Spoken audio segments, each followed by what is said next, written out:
All right then. Hi there, everybody. Thank you so much for joining us for this LinkedIn Live event or for this recording. I'm Harry Lee from PerchPeak, the relocation app making working from anywhere possible. And I'm delighted to be joined by John Lee, founder and CEO of Work From Anywhere. We're going to be discussing the topic, you cannot work from abroad due to tax reasons. Welcome to you, John. Hi, Harry. Thank you very much for having me. Appreciate it. No worries at all. So caveat, one thing we'd like to make very clear before getting going today is that the goal of today is to educate ourselves around the key risks of employees working abroad and what we can do about them. With that in mind, we're going to try and avoid getting too bogged down in specific countries or specific scenarios. For one particular situation, this will take up too much time, as obviously the detailed tax rules can be very, very complex. So instead, we're going to try and focus on the higher level risks across all countries. And what we say in this 400-person event can obviously not be taken as official financial advice. If you do have any questions, definitely we do want to help. So if it's relating to one country, please do just reach out to myself after the event, and I'll be able to point you in the direction of John or whoever the relevant person is to try and make your talk through work from anywhere policies or challenges you're going through. We would love to hear from you. But anyway, we really do want to make this interactive as possible. So besides those super specific country questions, please do share any questions you have, any amazing stories, any horror stories. Please do share what you're being told by your companies in terms of working abroad. We would love to know about any issues and everything that's going on in your space.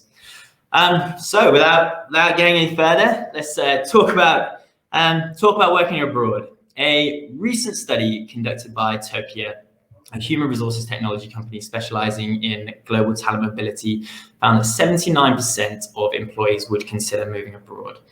And to follow that, 80% of people considering a job move say that the ability to work remotely is important to them. And 78% of people are hoping to travel the same amount or more than they did pre-pandemic. Over a third of those people saying that they want to travel more than they did pre-pandemic. I personally have been dumbstruck by the number of people reaching out to me directly since posting about this topic. The stories of what is currently going on across the world, whether it's people living in Berlin for the last 18 months, whether it's people planning to take a few weeks in the Alps in the near future, or others leaving London to go and spend the whole summer with mum and dad in France or Italy. At PerchPeak, we helped a couple, a British journalist and her partner, go across and live in Amsterdam for 6 months. And besides people potentially going under the radar from the companies, you also hear people making the digital nomad visas work, whether it's you hear Australians and Canadians going and working down the coast of Costa Rica. Airbnb are recording a massive rise in the number of long-term stays going on. Club Med saying that Singapore, Thailand, Sri Lanka are the most popular locations for digital nomads. So we have these amazing stories of this almost utopian working environment and laptops, beautiful backdrops. And you really have to ask this sort of, is work from anywhere a reality or is it a complete myth? It gets quite brutally contrasted with this company-wide email saying to everybody, sorry, no one can work from abroad, as a reminder, due to tax reasons for any period of time at all. And those tax reasons are what we are here to learn more about. Also very keen to learn the extent to which they are real risks, whether there are situations in which working from abroad is actually a low risk option, especially when contrasted with the risk of losing your best talent because other companies are offering work from anywhere or work from abroad policies. Now, if all I learned from this session today is the exact reasons why tax and compliance risks are too high for international work and travel to be possible, then that's fine. I just want better answers than a one-liner citing tax reasons. However, what I'm hoping is that we will come to some real actions by the end of this talk for people to take and make working from abroad a reality they can actually go after. So that anything further from me. John, for those who don't know you, would you mind just introducing yourself and telling us a little bit more about work from anywhere? Yeah, no problem at all. Well, I mean, the first thing to say is, yes, I've got a lot of expertise in dealing with these issues, But let me say one thing. There is no tax expert that knows the tax advice for every single tax jurisdiction in the world. In the US alone, there's 50,000 tax jurisdictions. It can get very complex when you look at state and county and local taxes like that, for example. But what I do know is I do happen to have a fair idea of the key risks. And that's what we're going to try and talk about. Would love to hear from the audience as well, what your thoughts, what your input is. My own background is that I spent 10 years in the corporate world, spent 3 years in Deloitte, got my accountancy there, then spent 7 years in CRH. That's one of Ireland's biggest companies. Various different roles at head office, and over in the European division, finished off being the senior finance leader of a €4 billion division. During that 10-year period, got to see over 150 locations across Europe. I had a huge passion for really trying to get to understand the nuances of local business, taxes, regulations, and just the challenges of doing business internationally. And I loved it, absolutely loved that experience. After that then, did my own startup, Culture Me, together with my wife, Dee. We were the digital nomads. Our daughter, Rosa, by the time she was 17 months old, had already been to 23 countries. So I have the experience being the actual digital nomad myself. And then basically, the very early part of this year, started together with my co-founder, Don Brady, the Work From Anywhere team, which is basically a global marketplace to help remote workers and their companies solve these tax risks by connecting with the right tax experts all around the world. Awesome. So straight into it, John. A comment that I really liked in event comments, in the event comments, was from Mark Vaughan, the Senior Global Mobility Advisor at the Financial Times. He said that this conversation needs to not be discussed on the basis of rules, things that are fixed, and it's just a case of whether a company follows a rule or breaks it. He said it's far more important that this conversation is around risks being far more fluid and far more evolving over time, especially right now in the last 18 months. So, John, from your experience, please could you summarize the specific tax risks that prevent people from working abroad? And with that, please explain why it differs between countries. And it would be great to split those risks into the individual risks to the individual and the risks to the actual company. So, firstly, yes, the risks for the individual, please. Yeah, absolutely. So we'll go through some of the key risks. This is not an exhaustive list. There are a ton of different potential risks to consider. But the main ones, for example, are around personal income tax. That's extremely relevant. If you become tax resident in a country by being there for longer than the residency days permit, then all of a sudden that means you have to file your local taxes there, for example. You'll have to pay taxes there, most likely. So things like that can, it could be, if there's a very big differential between the local tax rate that you're paying in your country, and let's say it's much higher in the country you're going to become resident in, can have huge consequences. Yeah. Not just for you, but also for your employer, let's say. Social Security is another one that can often go, missed, kind of below the radar, but has a huge impact. Like, for example, in certain countries, the Social Security percentage is like around 0%, whereas in other countries, let's say like France, for example, it can be 45%. So nearly half the salary goes to Social Security.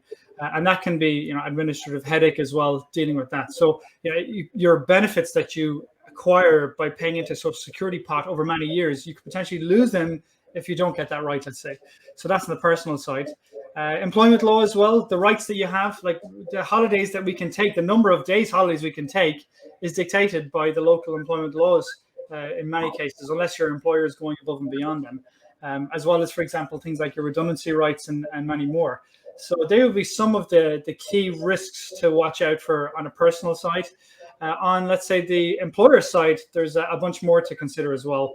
We went through the personal income tax.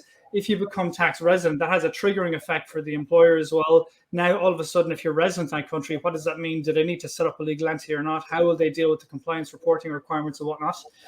So again, that can be that kind of a big impact.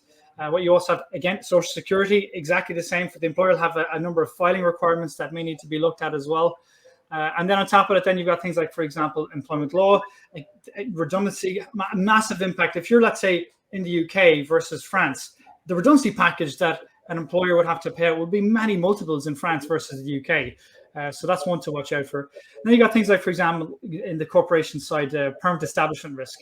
So permanent establishment risk is basically the risk that they might have to pay corporation taxes in that country. And of course, that can, if you end up having to pay, for example, a percentage of your taxes for, let's say, France, for example, the tax rate, the corporation tax rate might be very, very different to, let's say, for example, Ireland. So some big things to consider. There are other risks beyond that to to consider without confusing the audience, going into too much detail. Things like the Posted Workers Directive, there's the substance side of it, there's VAT, as many others. But the ones I mentioned are many of the key ones. We've actually outlined the key risks of work from anywhere in a work from anywhere compliance framework that I'm sure you'll be sharing later on our website. But they're the key ones. Awesome. So thanks there, John. Really good explanation. So just to follow up, why do exactly the tax risks vary between different countries? Great question. At the end of the day, when you look at countries, a fundamental part of them is their border and their ability to generate income in that border, which is taxes. I mean, there's taxes they pay for the roads, the schools, the hospitals, and whatnot. It's a fundamental aspect of a sovereign state is their borders and their taxes, basically. So the trouble is that countries, when it comes to individual tax and also corporation tax, the tax rates vary, the requirements, the implementation of those laws vary significantly. Things like, for example, on an individual level, the residency days, in some countries could be 30 days, or another country could be 183, or it could be 300 plus days, can vary significantly. Also, the tax rate, many countries in, for example, Europe can be 40-45% plus income tax rate, whereas you go to, for example, like Dubai in the United Arab Emirates, it's a 0% income tax. So again, it varies very, very significantly between countries. Gotcha. So something the number of days before you become a tax resident even is of huge importance and massively varies. Gotcha. So I'd love to dive into those variations in a moment and sort of get in some more sort of specific levels of variation there. But could you just confirm what exactly is a double taxation agreement? Yeah, so that is a big impact. So in some countries, if you're going, let's say, from country A to country B, and there's no double taxation agreement between the two, then technically, in theory, you could end up having to pay tax double in both countries, which you do not want to have to do if you can avoid it.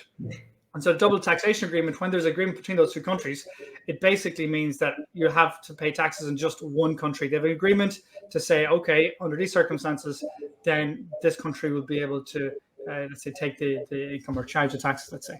Mm-hmm. And is a double taxation agreement quite common between sort of, say, a country like the USA or the UK and across Europe? Yeah, it is, but but there's generally speaking, there are OECD templates that they follow. There's a high level, framework that's quite common across them. But the problem is not every country has double taxation agreements. You've got, for example, a lot of countries that are new countries in the last 20, 30 years. They're still building up many of their double taxation agreements with different countries. I mean, we've seen, for example, look at Brexit. Look at the difficulty in just negotiating trade agreements. It's the same concept with double taxation agreements. It can take, many years, can take a decade or more to try and get through a negotiation of a double taxation agreement.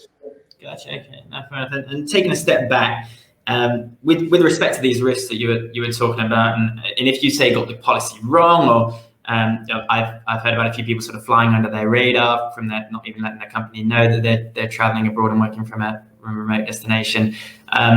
Who's going to be the one sort of coming after you, and how are they going to find you out if when it comes to these risks and these policies? So who's going to be the boogeyman? Who's going to be going after us? So it really depends. I think the big thing that you really have to look at is kind of a key factor in this is actually the digitalization of let's say their tax system and also their immigration system. Like, for example, if you look at, just take the US, if you're going into the US, you've got the ESTA, you go in, your asset border security, for example, you do not want to lie about the purpose of your trip there. If you're going on a business trip and if you say you're going on a leisure trip and you end up doing work there, you've got to be very, very careful. So the countries that have a high level of digitalization in, for example, their visa and immigration and their tax authorities, you've really got to watch out, because they can share the data between the two, for example. So we are hearing in some countries that, if you take, for example, the UK, in the UK, in the HMRC, let's say the tax department in the UK, it could be the customs and excise teams could be coming after you, for example, or in the Home Office, it could be, let's say, the visa and immigration teams could be going after. We are hearing of countries that are actually going after, that are setting up cross-functional teams to go after these digital nomads. And why are they doing that?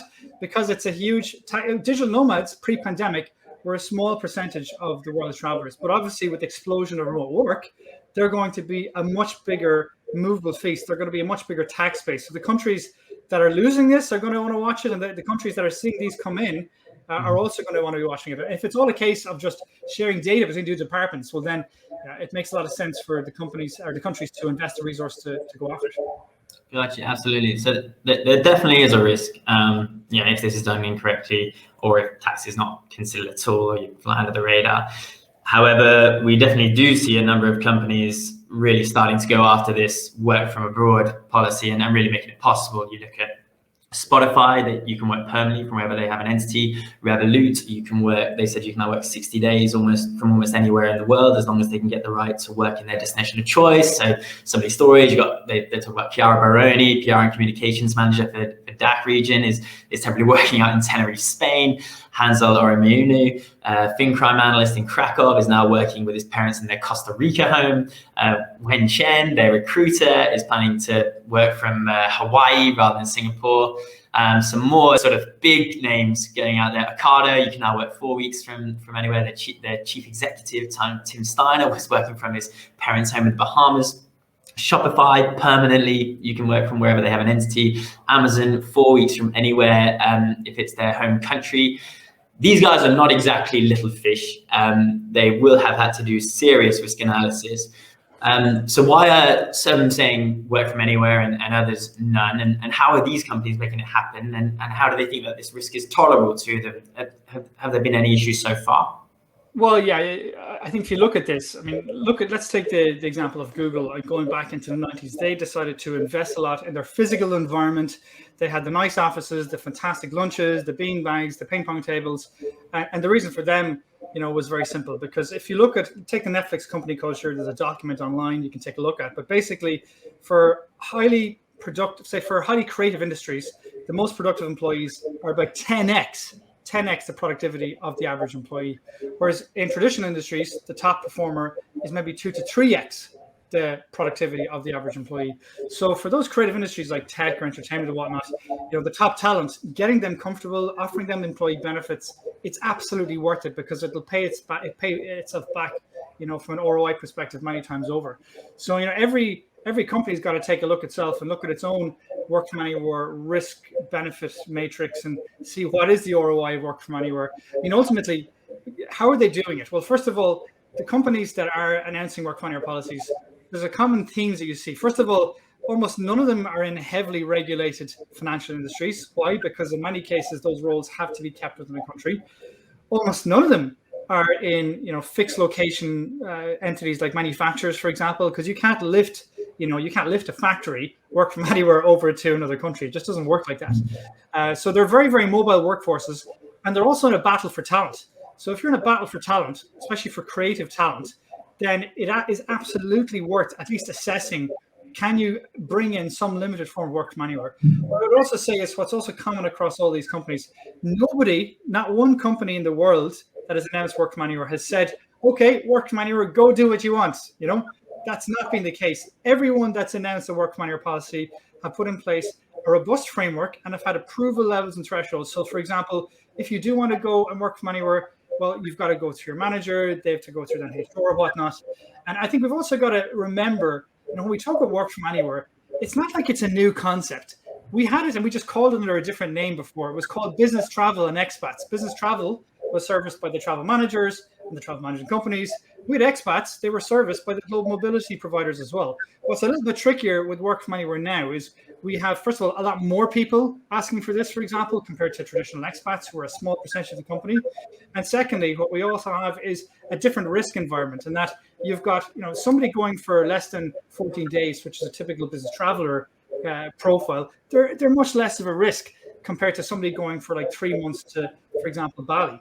The risks there are a multitude. So the kind of risks really are between people who want to go for more than 28 days and less than a year. And that's where it does get tricky. That's where you've really got to watch yourself out. But I think ultimately it comes back to the companies. If they're in a battle for talent, it's a massive benefit to be able to provide to their future employees. If they see the ROI works for them, then at the end of the day, work from anywhere, provided you do it in a very mindful way, you're aware of the risks, you've cross-functional input in it, then it is possible to do some sort of limited form of focused form of work from anywhere. Gotcha. Yeah, thanks, John. Really insightful. So on top of this, one thing I really do want to just dig into a little bit are digital nomad visas. Mexico, Thailand, Dubai, Costa Rica, Malta, certainly places I wouldn't mind visiting if I suddenly had this policy that allowed me to go and spend 2 weeks somewhere. Could you sort of go into those a little bit more, the details of what a digital nomad visa is, and how do they get you around these sort of income tax issues, social security issues? Yeah, so if you look at digital nomad visas, we actually released a tool only in the last 2 weeks on our website with all the digital nomad visas in the world, including which of them cover you for tax or not. The tricky thing is, even just the name digital nomad visas, they're not even called that. Some have characteristics of a digital nomad visa, but they're more like residency permits. Some are not.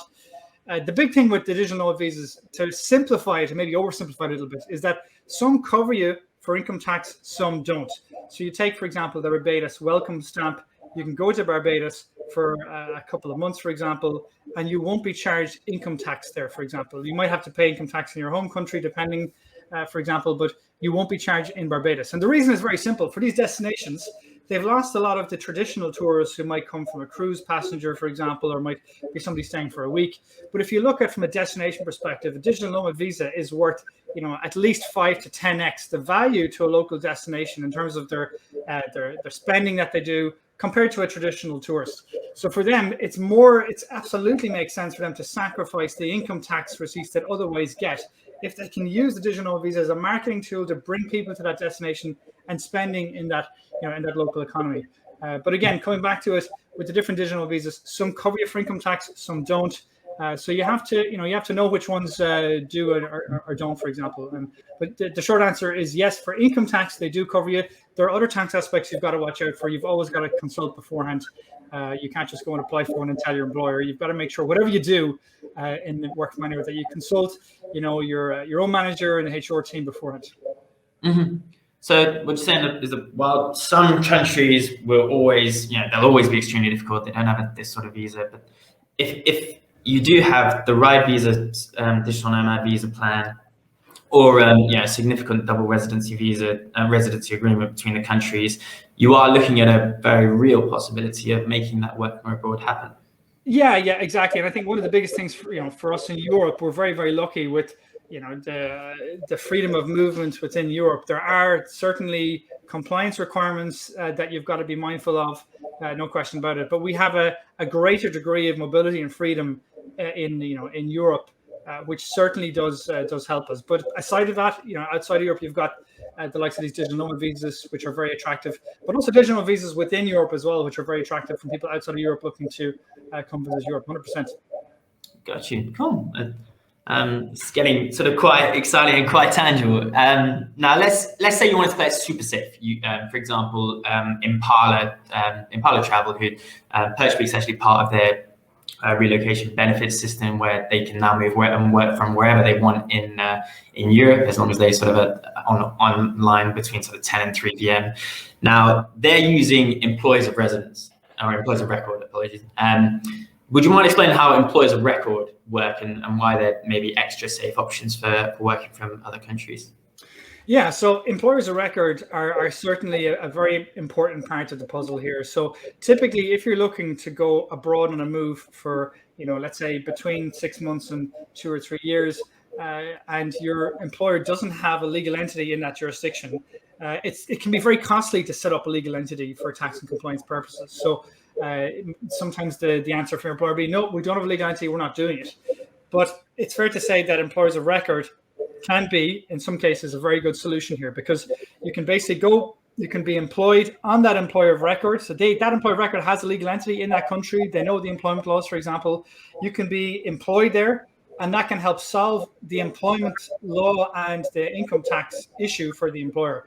Now, the nuance I would say about that is that the tricky bit is that from a PE risk, from a permanent establishment and corporation tax perspective, employers of record, they don't cover you for PE for corporation tax. It's not in their wheelhouse to look after corporation tax. So as a company, you still have to watch that. So break it down very, very simply for corporation tax. If you're in a very senior, I think this is oversimplifying, if you're in a very senior role, a very senior director role, or for example, if you're in a sales generating role, if you spend a certain period of time in that country, there's a risk that country could take some of their corporation tax profits from your company. So you can imagine that could be a significant risk you want to avoid. But assuming that the role isn't a high PE risk role, then employers of record can be a good solution. The only thing I would say is they're not really used for short term. They need to be going for typically at least 6 to 12 months before it makes sense. The employers of record don't tend to take you on if you're going for less than 6 months. Got you. Okay, that makes sense. Obviously, it sounds like a lot of paperwork to bring someone else onto your team. So less than 6 months would probably be quite tough. Now, would you just mind diving into again how does time variation affect the implications of tax? So how does a 2-week stint, popping home to see mum and dad, or 2 weeks on the coast of Costa Rica, as some very lucky people are doing, compared to a 6-month stint where it's a very significant period of time abroad?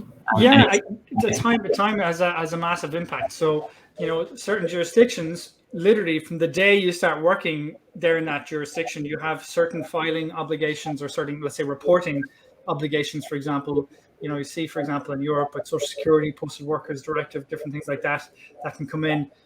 But at a high level, if we try and simplify it, at the end of the day, different countries have different residency days. There's a whole myth that people talk about. Oh, it's 183 days for residency, isn't it? That's a total myth. In some countries, it's 30 days. In some countries, it can be north of 300. So you've got to be very, very careful. Like, for example, if you go to the US and you go there for 60 days, you're putting yourself and your employer at massive risk. Work from anywhere going over to the US, even the difference between states, for example, can be absolutely massive. So you've got to be very, very conscious of that. Whereas in other countries, you can go there for much longer. So it's a combination of, if you look at it just purely from the personal tax perspective, of looking at what's the rate impact. Is it a very, very high or low tax rate? If it's going to be a very, very high tax rate and you're getting close to the residency days, you've got to be very, very careful, because that will have a whole different kettle of fish if you have to navigate that. So, ultimately, for work from anywhere, if you're going somewhere for a week, that's not a massive risk. Clearly, that's why a lot of companies are allowing a work from anywhere month, for example, particularly if they have a legal entity in that country. Whereas if you're going for 3, 4, 5, or especially over 6 months, if you're going for over 6 months, you've really got to be so careful, and you've got to inform your employer, because you might be triggering a whole bunch of risks for them that could lead to a huge headache. And we've actually heard of this during the pandemic. People who literally went off, moved over, they were working in the UK or Ireland, for example, and they went over and moved back to their family in Spain or Portugal. They told their employer over a year afterwards, and the headache this created.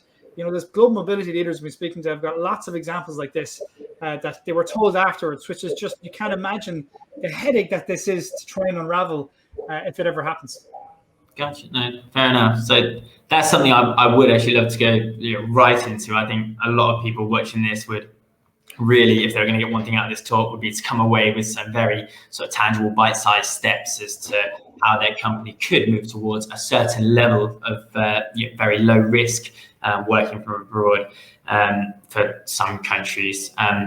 At times we are looking at super old-fashioned labour laws, but in other countries it sounds like it really could be a very real possibility to make it happen. So, whilst trying to avoid going too much into the specifics of one country, let's talk generally. Let's do a sort of red, amber, green. Let's talk about a few countries in general where the risk is relatively high, then the risk where it's relatively medium, and then sort of very low risk countries. And then maybe what are the steps or the questions that an individual or a HR leader needs to be asking, and the steps they need to be taking if they were going to make what happen for each of these groups. A couple of things I would say before getting into the detail of different countries and whatnot. If you're an employee and your company has the profile of a kind of company that work from anywhere would be a pretty interesting fit. Like if they're a highly mobile workforce, particularly, one thing you can do is look at your company's competitors in the industry and see, are they announcing work from anywhere policies? I mean, if they're announcing work from anywhere policies, that's a very strong argument for you as an employee to go to your to the HR team, to your manager, and say, listen, all I want to do is a limited amount of work from anywhere. Our competitors are doing it. Where are we at that? Have we considered a work from anywhere policy? Get them in touch. Talk to the employers of record. Talk to people like us. It could be the Big Four, whoever it is. Speak to the experts who are doing this and have done it before, and can talk your employer through the potential risks, pitfalls, and opportunities to be able to make this happen. So for me, that's the first thing. If you're a HR leader, and again, it's a similar argument, looking at, ultimately, it's a function of risk versus the benefit. At the end of the day, if you've got your competitors looking at or announcing work from anywhere policies, if you sit in your hand and don't do anything, there's a good risk. You're going to lose your best employees. Now, that is a business cost. So there's a risk of inaction, but likewise, there's a risk of going to aggressive work from anywhere and triggering all sorts of risks. So taking a measured approach and having a kind of a policy framework where you bring on board the cross-functional leaders in your team, in your company, to try and come together, and all of you together with outside experts look at where are the risks, what's our risk tolerance. I mean, what I often liken it to is going down a motorway. When we're going down a motorway, the speed limit could be 120 miles an hour or kilometers an hour. How often do we do 121 or 125? We've all done it from time to time. The difference is with tax, you've got to assess your risk appetite. But the problem is with taxes, if you go 130 or 140, that one time you get caught, all of a sudden they're looking back at the last 2, 3, 4, 5 years. Can be significant fees and fines and even jail time as well. So it's not something to be messed about with. Mm-hmm. I get you. Absolutely, it makes sense. From that point, then, if we would start just listing and how you would do it. If you mentioned the USA there. The USA is an absolute monster in terms of making it happen. If you were to look at the steps of the USA and maybe I know that some parts of Europe can be very, very tough as well. Could you label kind of, if it is at all possible, how you can make a work from abroad work from those sort of very red level countries, and maybe list a few of those? Yeah, perfect. I'm going to talk about primarily the tax side of it. It's more complex than that. Look at the visa and immigration is very important as well. That varies country to country. I'll give you one example. North Korea. Somebody says they want to work from anywhere in North Korea. Sorry, guys, it's not going to happen. It's too risky. We can't get the visa. It's a high security threat, whatever it might be, data security, things like that. There's a multitude of other risks. But if we just separate those aside for a moment, if we talk about let's say the tax side of it, I think, first of all, you have to look at your own role. There's two verticals when it comes to work from anywhere. First of all is your nationality and tax residency. And also the other side of it is your role. If you're in a role that's a high corporation tax risk role, like you're a senior director in a sales generating role, just to name two examples, then work from anywhere is going to be very restricted for you, if at all possible at all. But assuming you're maybe more in the junior to middle management side of it, assuming you're not in a highly regulated role, or let's say in a sales generating role, for example, there are other risks beyond those. But let's say assume that's the case, then let's assume that a corporation tax risk is not a massive risk for you, for your company, let's say. Well, then it comes down to really looking at it from the, let's say, personal income tax side, Social Security, for example. And that's where, that the great thing is we can have a look and we can see with the tool that we have on our website, we can see you put in your residency where you are now, and then straight away you say how long you're looking to go to, and you can see the risk of low, medium, and high risk for all countries in the world. And how is that risk calculated? There's the algorithm that we have behind the scenes that's calculating, okay, what is the declared residency days? But there are other factors beyond that as well. For example, is it a principles or rules-based approach in that country, for example? There's a multitude of other factors that we have in the algorithm. But ultimately, at the end of the day, looking at the countries where you also have a double taxation agreement as well, if there's a double taxation agreement in place, can have an impact on the risk. But assuming you're looking at going abroad, let's say for 60 days, the tool that we have will help tell you, for example, okay, is there a double taxation agreement in place? What's the tax rate, for example? What's the declared residency days in that particular country, or is there declared residency days, for example? And that will at least help you identify what are the countries that are lowest risk. So at least now you've got a starting point that you can go, to your HR team and be able to say, at least from a personal income tax residency perspective, these countries are low risk. What you can also do in tandem with that is you can look at the countries that have digital nomad visas, particularly the ones that reduce the risk on the income tax side. Income tax is a key part of it. There are other risks like passive income and whatnot. I'm not going to get into those. But from an income tax, if you can say to your employer, look, the Barbados welcome stamp, they don't charge any income tax. They allow me to work in that country for these number of days. That's a good argument to be able to go to your HR team and say, well, okay, in that case, we might make an exception or might allow you to do it. So at least being armed with those two, you can have an educated conversation. Of course, they have to, they're the experts. You have to bring in the right tax experts, the right, employment law experts, the right global mobility in HR and whatnot, for example. But at least you might have a solid basis for starting the conversation. Yeah, absolutely. So let's from the top here, John. Can you talk about maybe some of those low risk examples? So let's talk about kind of some of the countries off the head. Would you say those previously mentioned digital nomad visas where the income tax is incorporated? That is, so we're talking. Yeah. I think it's let's focus on just the income tax side, because we know there are other risks like corporation tax. Let's assume in these scenarios they're not a risk. So if we talk about the income tax, the example I just mentioned, Barbados welcome stamp. Like, there are a number of countries like Barbados that have announced digital nomad visas that cover you for income tax.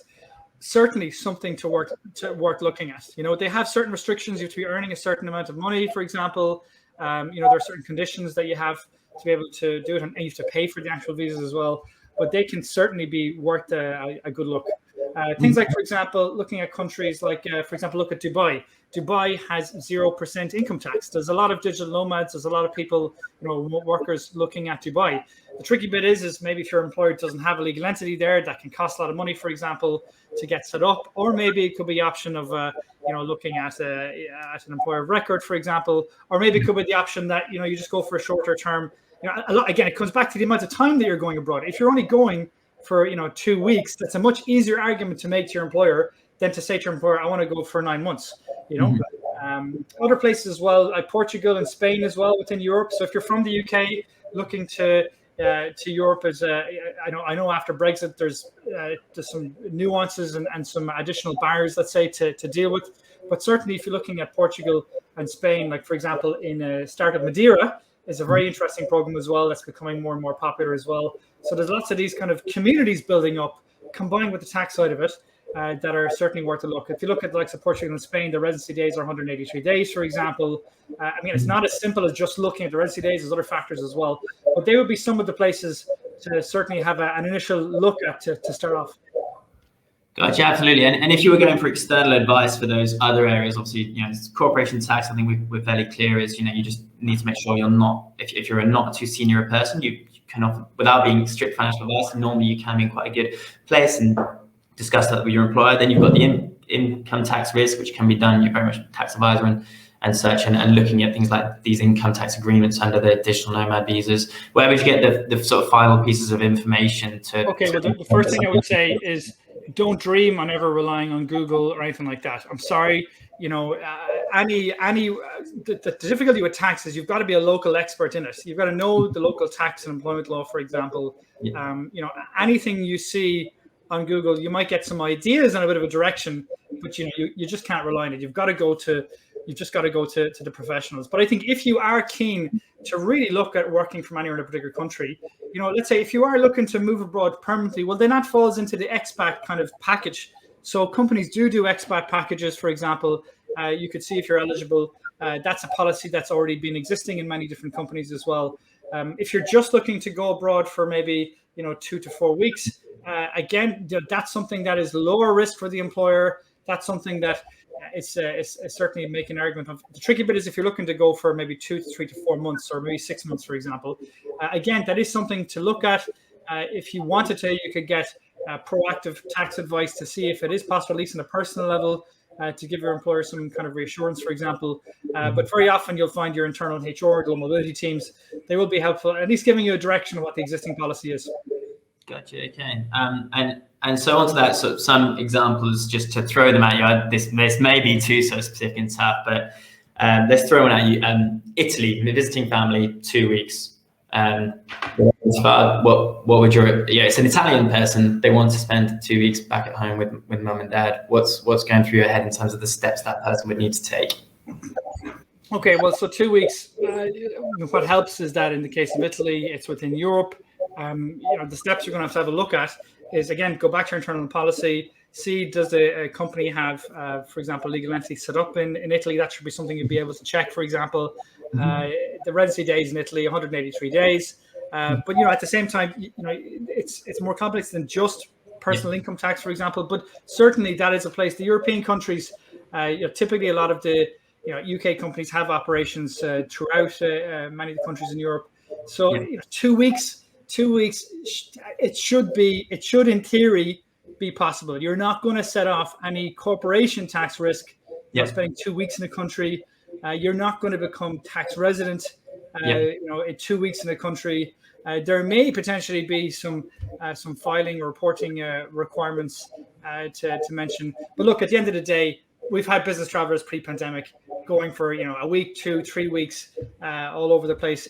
Most companies do have the tools to facilitate that. So in that case, you're more or less following more closer to the kind of the business traveler stream in many ways, as opposed to this work from anywhere stream. Interesting, very clear. And then I think I know what you're going to say with this one, but if I say Mexico 4 weeks. Mexico 4 weeks. Again, you're less than the 28 days. In theory, should be possible. I don't know the detailed specifics of Mexico. If I just take a look here, I'm just going to take a look at the tool now for just a quick second. So going from the UK to Mexico, let's see, is there a double taxation agreement in place? There is a double taxation agreement in place. Tricky bit of Mexico is the residency days are not really defined very, very clearly. So it can be a little bit tricky. Places that don't have very clear definitions of residency days, you just need to make sure and get the right kind of advice. But again, that's one where you check: do we have a legal entity set up there?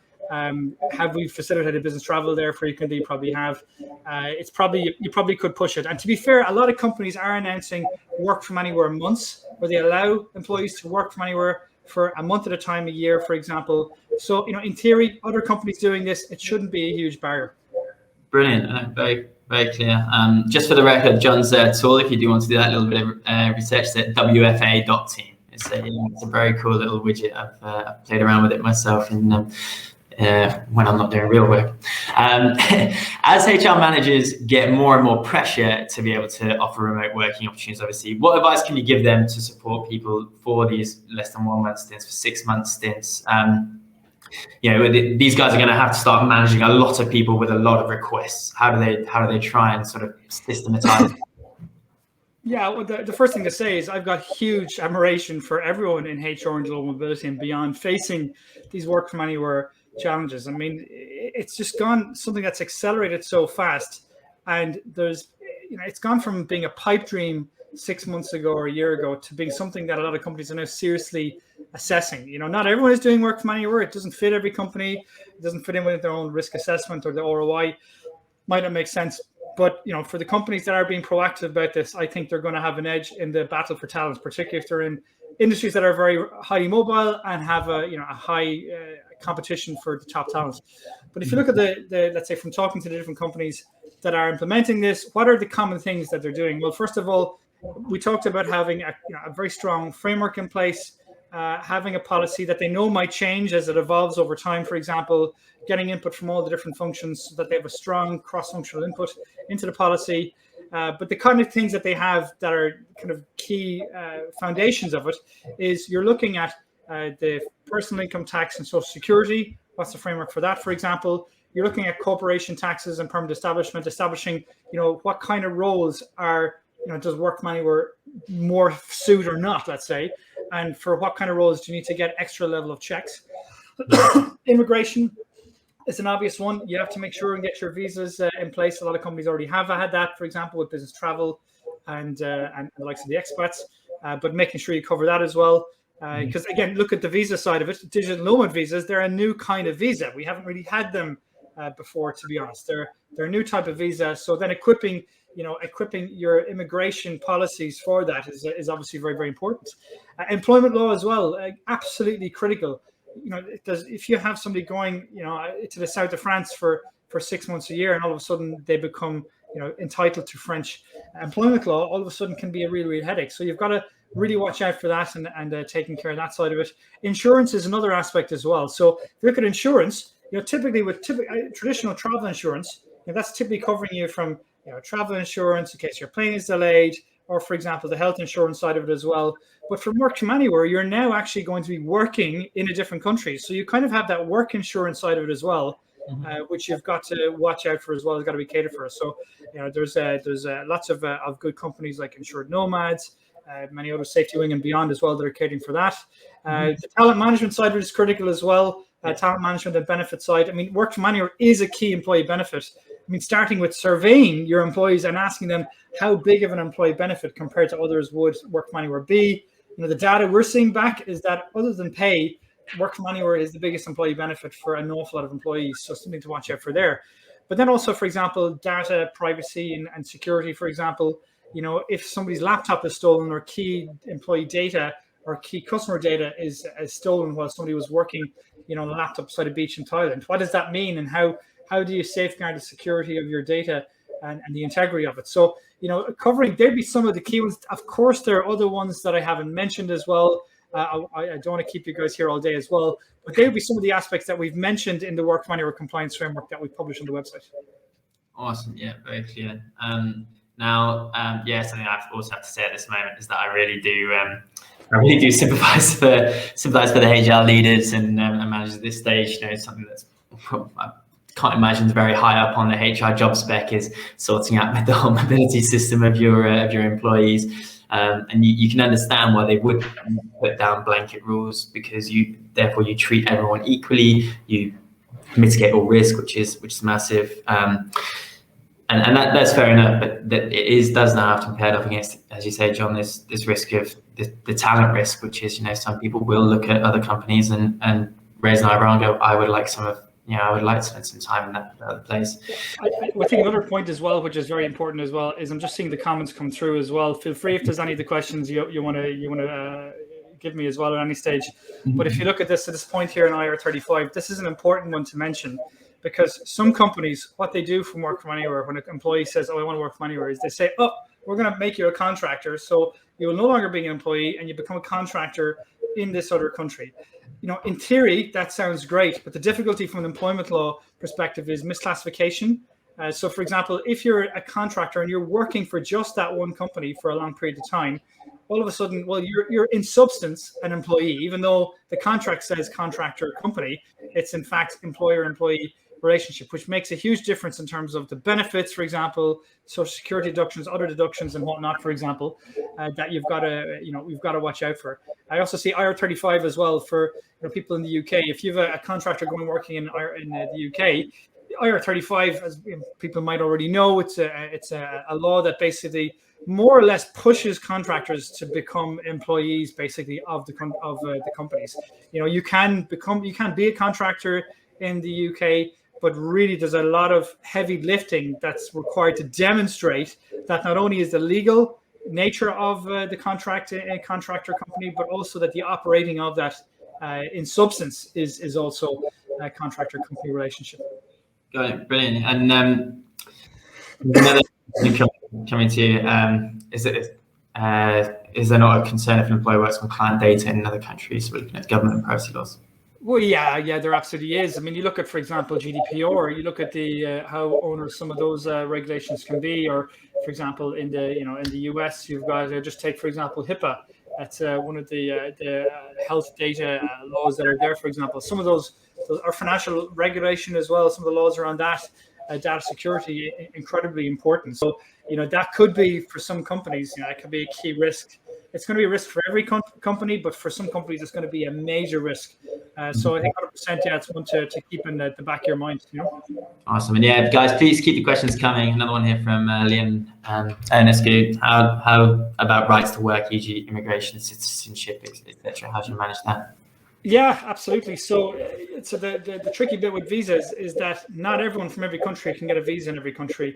Every country has their own list of types of visas you can get, the types of work that can be done, the people from which different countries can come to work there. That's the big advantage that we have with the freedom of movement in Europe. But against that, within Europe, for example, it's not a free for all. You got to be careful. Like, for example, one of the things that were put in place in Europe is a thing called the Posted Workers Directive, which is very simply what was happening before is some companies were abusing the freedom of movement in Europe. And what they were doing is they were taking, let's say, somebody who was from a low-cost country, let's say a country in Eastern Europe, bringing them over to a country in Western Europe and not giving them the same employment rights or whatnot, even though they were in effect employing them in a Western European country. And that wasn't being reported, that movement, let's say, side of it. And so that Posted Workers Directive is to try and mitigate that, for example. So, there are other, let's say, legal regulations and things to watch out for when it comes to that. Yeah, very clear. Just from our side, like I think with getting towards the end of things. So, John, I would love to just go back and summarize, just kind of if we could go into a top line statement, kind of if you are an individual, if you're an individual, you're not a CEO, a CFO, but you're a mid-level manager or below. What would your advice be to say I'm that guy? What would you say to me as a way to try and make that work from abroad somewhere for a certain period of time a reality with my employee? I think a lot of people would be very interested to just hear that sort of. Okay, well, look, my first advice is, what happened, what you got away with before, you're not going to get away with in the next 10 years. So not telling your employer and going off to, Indonesia for 3 months, not telling your employer, for example, is just not going to work in the next 10 years. And going abroad on a leisure travel visa and not declaring it to the local Indonesian tax authority, for example, is number one. That's just not going to fly in future. So the big thing I would say is the eyes, of the world are on these remote workers who are moving around now. Particularly when we could say come and we're in a crisis, you're going to find a lot of jurisdictions are going to be putting a lot of pressure trying to go after this tax base that can be there in these different countries. And the problem is if you go and work in a country and you don't report it, straight away, you can be jailed. You can get significant fines. You can be jailed and more, depending. So the big thing I would say is try as much as possible. Try to bring your employer with you. If they don't already have a work from anywhere policy, particularly if you've got competitors who are looking at implementing something like that, point to them. Point to other companies in other similar industries, for example, that are looking at implementing work from anywhere. And at the end of the day, if it's absolutely not an option for you, if there's no competitors in the industry, if your employer is saying point blank, no, we're not going to allow it, at the end of the day, you've always got the option of either becoming, a contractor, freelancer yourself, for example, or moving companies if it's very, very important for you. And for certain people, let's say if you're an Indian expat in the US, and you want to spend 2 or 3 months a year back with your family, that's a really big employee benefit. Particularly people from collectivistic cultures, it's a massive employee benefit to be back close to family and friends back home. So, people that ignore this do so at their peril. At least have it assessed and have the risk, the risks weighed with the opportunities. Gotcha. Okay, so it's kind of look at competitors, then try and talk to get that individual tax advice. Maybe glance at the individual rules for in terms of double taxation agreements and in terms of getting visas and digital nomad visas or standard sponsorship. Then where you can make an argument to your company with the advice that you receive and try and make that business case from the fact that it's low risk and it will be a massive benefit. Talk to other employees. We're all feeling the same. Exactly. The big thing, the argument I would make is that 6 months ago, back in let's say March, the CEOs of the world were telling everyone it's back to the office in September, and what ended up happening? What ended up happening is that as COVID opened up a bit more domestically, many people just said, no, we're not going back to the office. We're just going to leave our employer. And we're seeing some of the highest resignation rates in the history, of the US, for example, to name but one. The people that are just basically telling their employers, no, we're not going to put up with this. Now, from work from anywhere, it's obviously not as big as remote work, because remote work is for everyone, including people working from home. But it is a big risk. It's not a huge risk right now. Why? Because the air corridors, the international air corridors, are still closed by and large, especially with the Delta variant. But when they do open up, if you don't offer work from anywhere and one of your employees is seeing, a social media post of one of their best friends working in front of a beautiful sunset in Thailand, straight away, that's going to be a massive trigger for them. Mm-hmm. And you're going to have thought of something, put something in place, Yeah, definitely. No, absolutely makes sense. No, it makes sense. And then going sort of into some of the areas, besides the needs of tax compliance, you've gone into them. Would you very quickly buzz through those other key areas that companies to avoid tripping up on when going remote first internationally? I think you've already gone through them, but if you could just sort of bullet point them out, some of the most important ones. Yeah, absolutely. So couple of key things: personal income tax, social security, corporation tax and permanent establishment, immigration and employment law, insurance and duty of care, talent management and benefits, and data privacy and security. I mean, the key ones you've got to watch out for. And clearly the tax one is, probably the major headache. Thank you. That's perfect. So I'll just jot that down on their notepads. What are the countries you are seeing people getting most excited about working remotely from, and how are they in a legitimate way?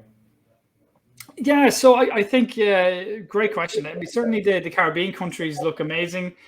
We're seeing new digital nomad visas being announced on almost a weekly basis. I'm seeing the likes of, for example, in Bali, they're potentially looking at putting together a 5-year digital nomad visa, which would be incredible. There's Thailand as well. They're looking at doing their own as well. Croatia have implemented one. Estonia had an e-residency program, which was one of the first in the world. So it definitely, I mean, for me, I was one of those people that saw that social media post last week of somebody working in a beautiful beach in the Black Sea. And I would just straight away, when we haven't been traveling, we've been locked up for 2 years, and you see somebody working in that environment, you say, wow, if I can work from home, why can't I work from anywhere? Fantastic. Yeah, it's such an exciting time now. Now, as a pioneer in the work from anywhere space, given the discussions you've had over the last 12, 18 months, where do you see the whole industry and the whole world being in 5 years' time? Well, look, for me, I think we've got to watch out for the second and third degree effects. I think the tricky bit about remote work is it can create that two-tier workforce. People in the office or remote working, for example. And I don't even like the concept, the name remote work. It sounds like people are remote, that they're away.